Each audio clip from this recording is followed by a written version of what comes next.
Y hoy por hoy el delito es prácticamente 6 veces más grande de lo que era el 2004. Hemos cerrado el 2024 con un problema mayor que tiene el país, que es la inseguridad. Y cuando hablamos de inseguridad estamos hablando de distintos hechos delincuenciales y que en los últimos meses se ha incrementado sobre todo la extorsión, ¿no? Los cobros de cupos y que con ello vienen los asesinatos. No cumples con el chantaje de las bandas criminales y te matan. ¿Cuántos conductores no han sido víctimas? Mototaxistas, taxistas, choferes del transporte público, atentados a buses interprovinciales, barberos, comerciantes, bodegueros, extorsionados, dueños de instituciones educativas. Es decir, cada vez ha ido ganando más espacio las bandas criminales. Y la única fórmula que ha presentado el gobierno es los estados de emergencia, pero que a través de estos estados de emergencia tampoco se ha podido darle un golpe certero al problema de la inseguridad. Pero lo que me preocupa es que desde el gobierno creen que esto es la receta que va a acabar con el problema. Y si se sigue pensando así, el 2025 vamos a terminar en una situación peor.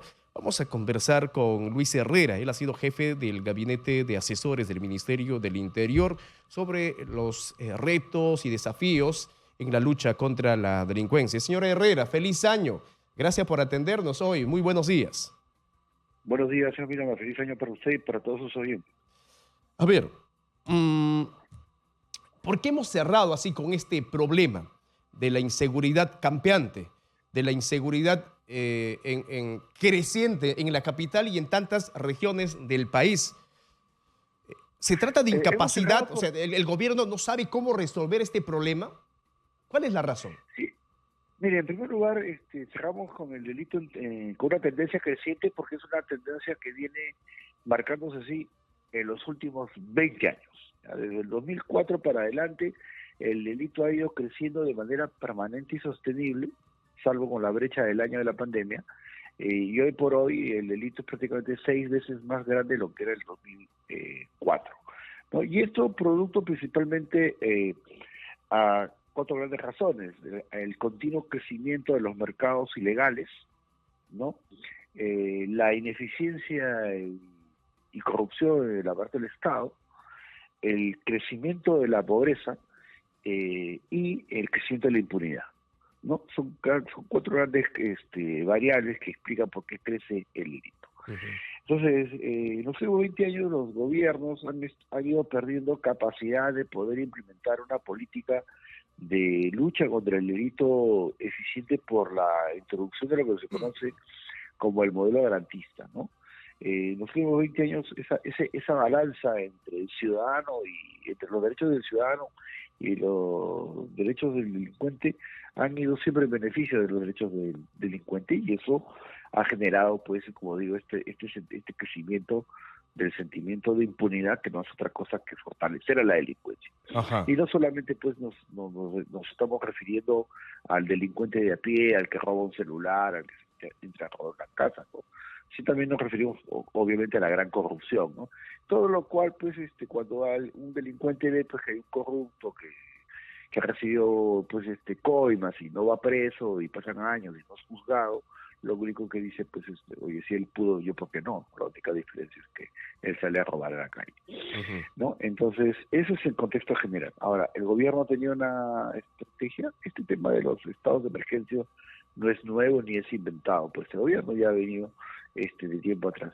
No es eficiente realmente porque obviamente no ataca la raíz del delito.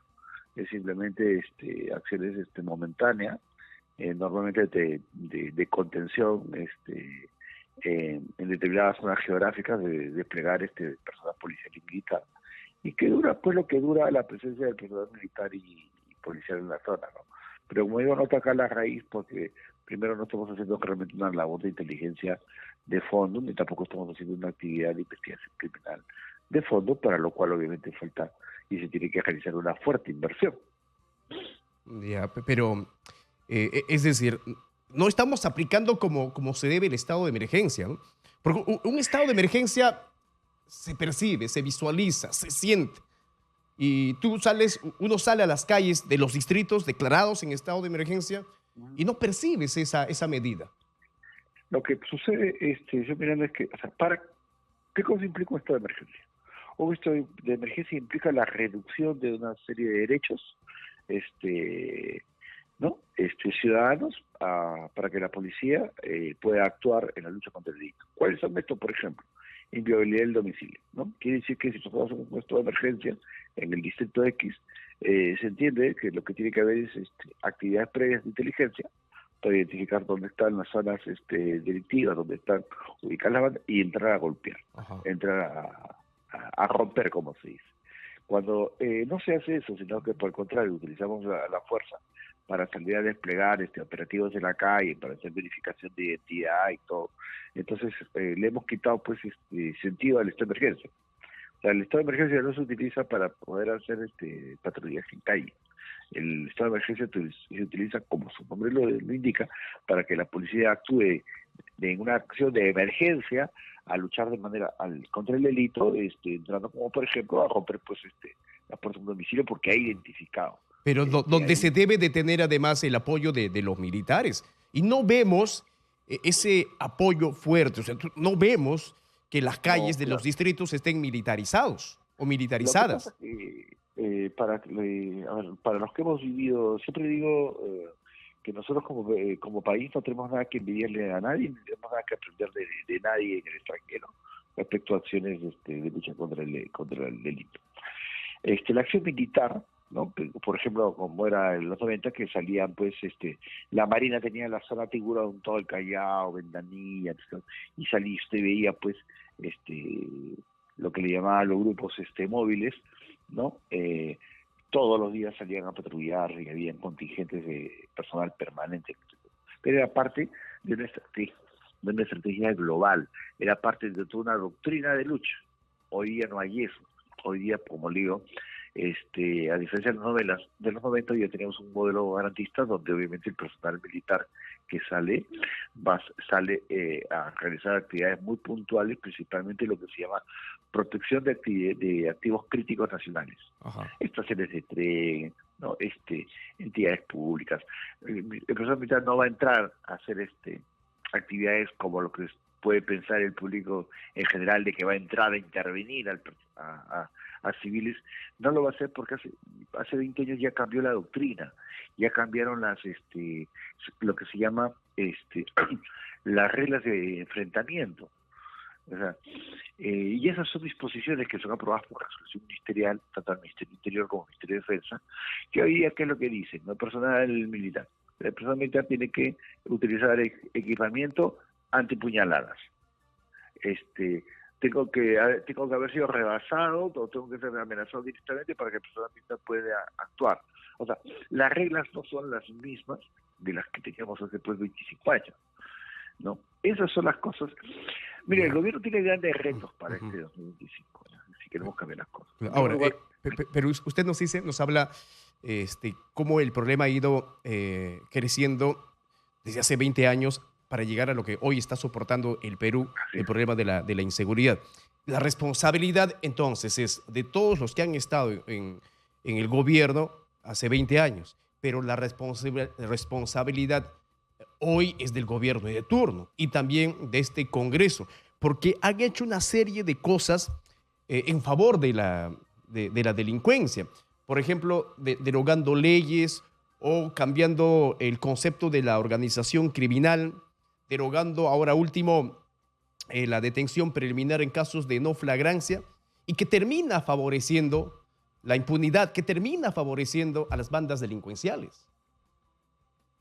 Totalmente de acuerdo, y justamente por eso le decía que uno de los elementos que sustenta el crecimiento del delito es el crecimiento de la impunidad. Y el crecimiento de la impunidad se da, por un lado, por la ineficiencia del sistema de justicia cuando no logra pues detener a nadie o no sentencia a nadie, y cuando órganos del Estado, en este caso usted lo señala poder del Estado como el poder legislativo y el poder ejecutivo, por el contrario, crean normativa que debilita la capacidad del Estado de poder actuar de manera drástica contra el delito. Entonces, ¿Cuál es, por eso decía, cuál es el gran reto? Y yo no digo este gobierno porque este gobierno no lo va a hacer. Ya. Sí que un nuevo gobierno lo que tiene que cambiar es toda la doctrina de lucha. Y la doctrina de lucha es pasar de estos modelos garantistas a un modelo que se llama el modelo penal del enemigo. El delincuente es considerado un enemigo del Estado y se le trata como tal, y de tal manera se le investiga, se le persigue, se le captura, se le juzga, se le mete preso y se le expulsa en caso de ser extranjero, ¿no? Pero si seguimos con las reglas actuales que tenemos garantistas y además con las reglas que se van derogando, producto, como usted bien señala, de un Congreso y de un Poder Ejecutivo que no han mantenido no han mostrado una conducta drástica contra el delito, entonces pues no queda otra, no se explica otra cosa que el delito va creciendo. Y lo más grave es que crece el delito y crece también la tasa de no denuncia. ¿A qué me refiero? La población deja de denunciar el delito porque siente que el Estado no lo va a proteger. Pero ¿no? esto, Siente que señor es una Herrera, pérdida de tiempo. ¿pasa por la falta de normas, de leyes, o pasa por decisión? El gobierno ha decretado normas para poder expulsar y le ha dado tiempo incluso a la gente extranjera, indocumentada, 90 días, recuerdo que la presidenta le dio tiempo para que pueda regularizar sus papeles, y si no, iban a ser sacados del país, ¿no? Y no se ejecuta lo que dispone. Entonces pasa por decisión, porque tenemos las disposiciones, pero simplemente no se decide, y eso para mí es un gobierno tibio que no puede en su propio país tomar decisiones.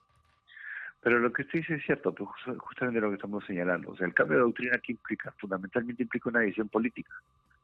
O sea, la decisión política de cambiar las reglas de lucha contra el delito, de salirse de estos modelos, implementar modelos mucho más estrictos, mucho más severos, pasa por una decisión política. Aquí, por ejemplo, todos se admiran y por ejemplo, de la labor de El Salvador, ¿no? Dice, sí, lo que hacen en El Salvador son drásticos. Esto fundamentalmente es una decisión política. Eso ya lo hemos tenido en el Perú. En el 90 hubo una decisión política para poder implementar un estilo de lucha contra, en ese tiempo, el Sendero delincuente Luminoso. terrorista. Hoy lo que hay que tener es igual, es una decisión política para cambiar el modelo y alinear toda la acción del Estado en contra de eso.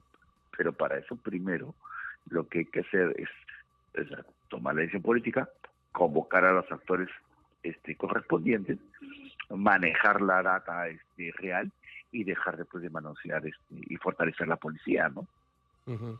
Ahora, ¿qué puede pasar si seguimos con esta misma estrategia, ¿no? Porque para el gobierno es la fórmula perfecta, los estados de emergencia para hacerle frente a la delincuencia, a las bandas criminales. ¿Qué va a pasar tan pronto, en el corto tiempo? Porque vemos Mire, que las bandas criminales están ganando cada vez más espacio, más terreno. no es lo que va a pasar, es lo que ya está pasando. O sea, los estados de emergencia como herramienta no funcionan. En su conjunto, la acción del Estado no está derrotando el delito está creciendo. Y eso lo estamos viendo en la mutación del tipo de delito en el Perú. Estamos pasando de una sociedad donde el delito, sobre todo el del crimen organizado, está orientado a fomentar la corrupción. Estamos pasando a una sociedad ya del crimen por encargo. Ya. Y una sociedad que pasa al crimen por encargo, ¿no? Es ni medio centímetro a que pase ya a la violencia política. Y este es un año electoral. O sea, los casos que han pasado de la señorita Vidal y del señor Burga, ¿ya? Ambos relacionados a casos que tienen que ver con actividad política con el sector público, son peligrosísimos, porque lo que nos está diciendo es que ya tenemos organizaciones criminales, o sea, ya no estamos en la figura del funcionario que se corrompe, o sea, ya estamos hablando de poder político, económico, de cualquier tipo, que está temeroso de ser descubierto y que está dispuesto a mandar a matar. Entonces, o sea, ya la mutación del proceso delictivo del Perú ya se dio, o sea, ya estamos en el tema, y estamos llegando, según en la estadística. Por ejemplo, este año estamos cerrando el 2024 con cerca de 42-43% de la población sujeto a que ha sufrido un hecho delictivo, cuando el 2023 cerramos aproximadamente en el 34-35%. Claro. O sea, el delito crece, y crece en ferocidad, ¿no? Crece en impunidad, y por eso decía, el gran tema es que la sociedad acepta el delito y deja de denunciarlo. Ahora, las bandas o las organizaciones criminales, ¿no?, han estado siempre en el poder, pero no esas organizaciones criminales armadas, y eso es lo que me preocupa, que podría pronto, ahora que se avecinan las elecciones generales, que las organizaciones criminales armadas pongan candidatos. O sea, a eso podríamos arriesgarnos. Mira lo que pasó en las elecciones generales pasadas en Ecuador, que terminaron matando a un candidato a la presidencia, Fernando Villavicencio. Pero eso es justamente lo que estamos comentando. Pues, o sea, no es que va a llegar, es que ya llegó. Y estamos entonces viviendo, es decir, en el poder hay organizaciones criminales armadas. Mire, vamos, como dicen, hay que ser bien puntilloso con lo que no afirma.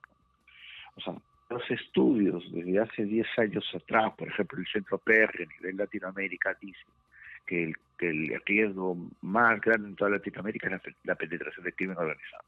Y la penetración del crimen organizado en los lineamientos del poder, ya vemos los casos de estudio, por ejemplo, en México, en Colombia, en Venezuela. O sea, el crimen organizado tiene redes económicas, obviamente, sociales, políticas, y tienen una doctrina. Buscan a un funcionario público, lo buscan corromper, lo amenazan, y si no, pues lo matan, ¿no? Y si es que hay testigos que amenazan su hecho delictivo, también lo matan. Entonces, hoy por hoy estamos viviendo esta dinámica. Entonces, no podemos decir que es una banda un crimen, una banda militar, una banda armada en el poder. Eso no lo podemos decir de esa manera. Lo que sí podemos decir es que el crimen organizado se ha extendido al poder, ¿no? Y porque puede venir pues a través del narcotráfico, de la minería ilegal, el poder económico detrás del poder político, ¿no? Entonces, el tema goles, el tema está en que por eso digo, este año, por ejemplo, el gran reto, si es que realmente estamos hablando de un gobierno que es serio, que quiere realmente hacer las cosas, lo primero que hay que hacer es sincerar las cosas. O sea, no podemos fundamentar nuestra política de seguridad ciudadana diciendo, oye, el delito está reduciéndose cuando realmente no se está reduciendo, ¿no? Y permíteme preguntarle esto, y disculpe que le interrumpa, señora Herrera. Ahora, el gobierno ve resultados con su estado de emergencia y nos saca cifras que hemos reducido, mira, hemos detenido tanto, hemos desarticulado tantas bandas criminales, y no se puede con este problema por incapacidad. A veces me atrevo a pensar que es cálculo, que lo tienen fríamente calculado como un distractivo para que puedan ellos estar haciendo de las suyas mientras nosotros estamos al borde del peligro. Me refiero a la ciudadanía. Pero mire, la diferencia entre la ineficiencia y la corrupción es muy tenue, ¿no? La diferencia entre la ineficiencia y la corrupción es muy tenue.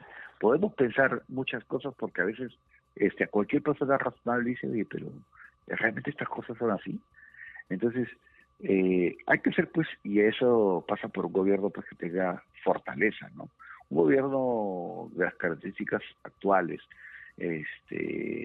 evidentemente impopular, sin legitimidad, con ausencia de peso para hacer cosas, obviamente sale pues a cantar, vamos a decir, a dar cifras exitosas que son rápidamente pues cuestionables, porque yo no puedo decir que la cantidad de delitos ha bajado un distrito, cuando al costado tengo tasas de no denuncias que crecen, que quiere decir que la gente está dejando de denunciar, no porque hay una acción eficiente del Estado, sino por el contrario, como hay una acción ineficiente, comenzamos a pagarle al estacionado.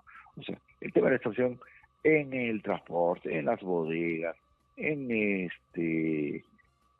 otras actividades económicas, es de larga data, ¿no? Pero cuando comienza, ya se vuelve un problema mayor. cuando yo llego a Lima y comienzo a atacar a las empresas formales. Se hace mucho más evidente. Correcto. Entonces, Correcto. Se vuelve inmanejable y aumenta la tasa de no denuncia. Entonces lo que tenemos es pues delito oculto, por eso digo, y todos, usted y yo y la mayoría de los ciudadanos, lo sentimos, lo percibimos. Entonces cuando se escucha que el gobierno dice, no, el delito ha disminuido, ¿qué es lo que genera? Es una sensación pues de que nada va a cambiar, de que no se van a poder hacer las cosas. Entonces terminamos creando un círculo negativo donde finalmente, bueno. Y ahí el rechazo, ¿no? Y ahí el descrédito que le da la población al gobierno en el mal manejo que tiene para la resolución de los problemas, como es el de la inseguridad. Gracias a Luis Herrera, quien ha sido jefe del gabinete de asesores del Ministerio del Interior, haciendo un análisis del problema de la inseguridad y de los retos, desafíos en esta lucha, ¿no?, que le tenemos que hacer en este 2025.